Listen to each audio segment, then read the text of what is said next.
It is quite fun to make this type of dough. With all the rolling, folding, grating frozen butter, it is a very interesting process. So I thought, why not make another video using it? This time we are not only laminating the dough with butter, we will also layer it with custard. The resulting pastry is super light, fluffy and rich. This one is for all the butter lovers out there.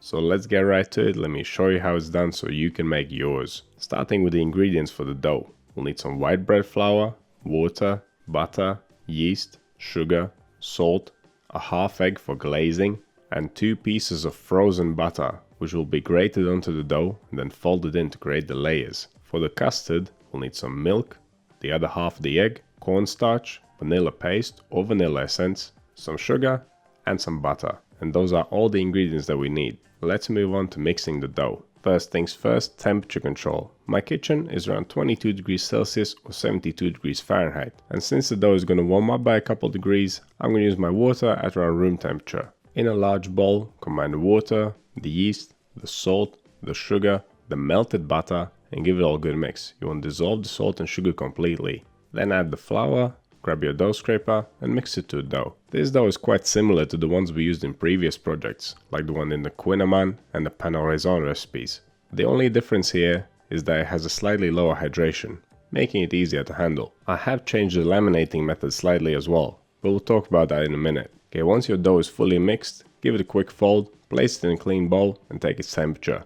Around 25 degrees Celsius or 77 degrees Fahrenheit is perfect for this. At this temperature, bulk fermentation will take around an hour and a half and will be punctuated by 1 fold halfway through. Folding replaces kneading in such a recipe. You can fold the dough on the table like we usually do, or you can lift it up and fold it in your hands. Push the sides of the dough down and then back up into the center of it. Once it's nice and tight, place it back into the bowl, cover it up, leave it to ferment for another 45 minutes. After bulk fermentation, we can start the lamination process. Dust your table and the dough generously with flour, flatten the dough by hand at first, and then roll it out with a rolling pin to a large rectangle. Don't worry about measurements here. If you've ever made any of my recipes where you need to roll something out, it's the same size as always. After rolling out the dough, grab 1 piece of frozen butter from the freezer and grate it as evenly as you can all over the surface of the dough. Now dust your hands with flour to prevent the butter from sticking to them, and then press the butter firmly into the dough. Now we need to fold the dough into 3 layers.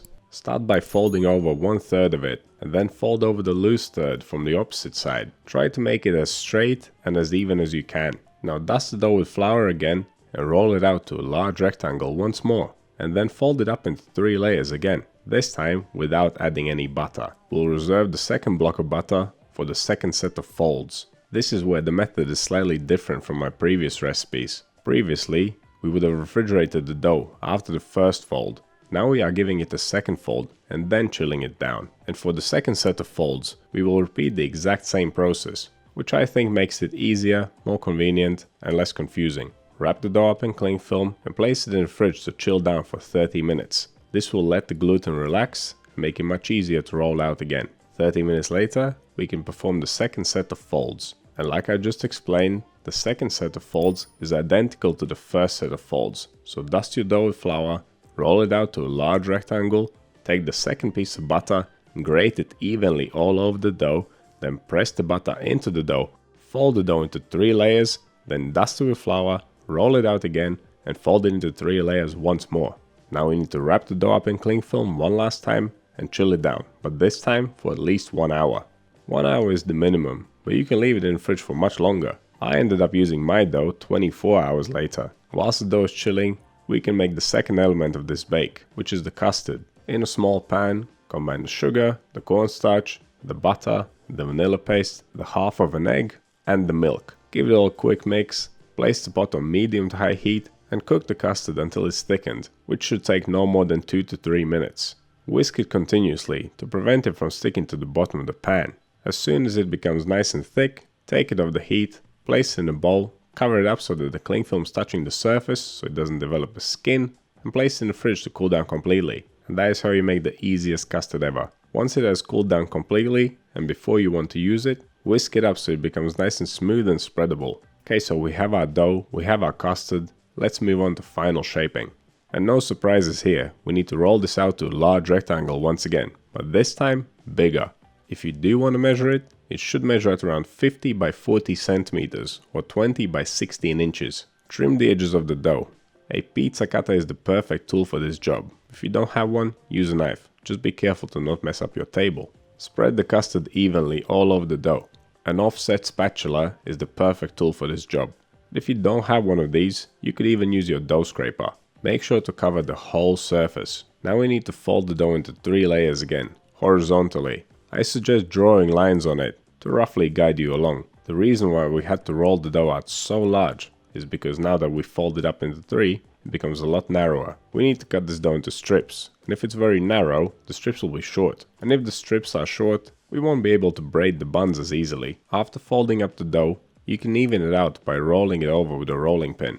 But do not press the rolling pin very hard, otherwise the custard will squish out. We're simply using it to even out the surface. Now we will cut the dough into 8 equal pieces, and then cut each piece into 4 strips. You could make the knot smaller by cutting the dough into 10 pieces. You may want to do that if you are using cupcake tins. You could even divide it into 12. The strips will be quite narrow, but it should work just fine. Okay, the final shaping. It's a 4-strand braid. We've done this before. You want to place 2 strips of dough vertically and 2 strips of dough horizontally. Arrange them so that the diagonally opposing corners are crossed over each other in the same way. Now take one of the loose ends and fold it over its neighbor in a clockwise direction, and then repeat the same step with the following strip. Once you've done all 4, tuck the loose ends underneath, and that's your knot. And if this one's a bit wonky, you got 7 more to practice on. You'll be a master at 4-strand braiding by the end of it. Just for reference, my baking tins are 8 centimeters wide and 4 centimeters deep. The final proof took me 3 hours because I left my dough in the fridge for 24.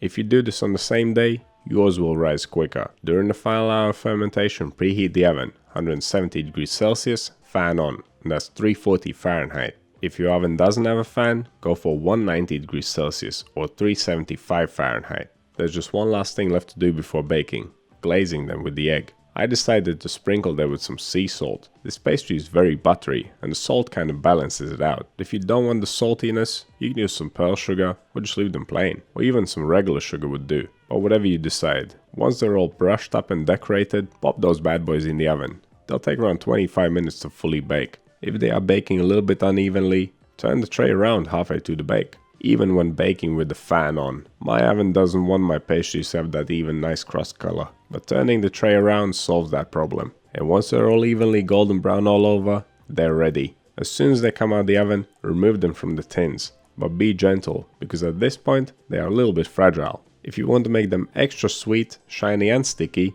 you can glaze them with sugar syrup, but I'll leave that one up to you. But there you go, that's how you make little custard-filled Danish knots. They are extremely rich and buttery. I just love breaking them apart and unraveling those layers. Of course the layers here are not perfect. This is after all a very rough version of this recipe. It is very simple and easy to prepare, with some trade-offs, but I can live with those. Check out more videos like this one by clicking the playlist link on the screen right now.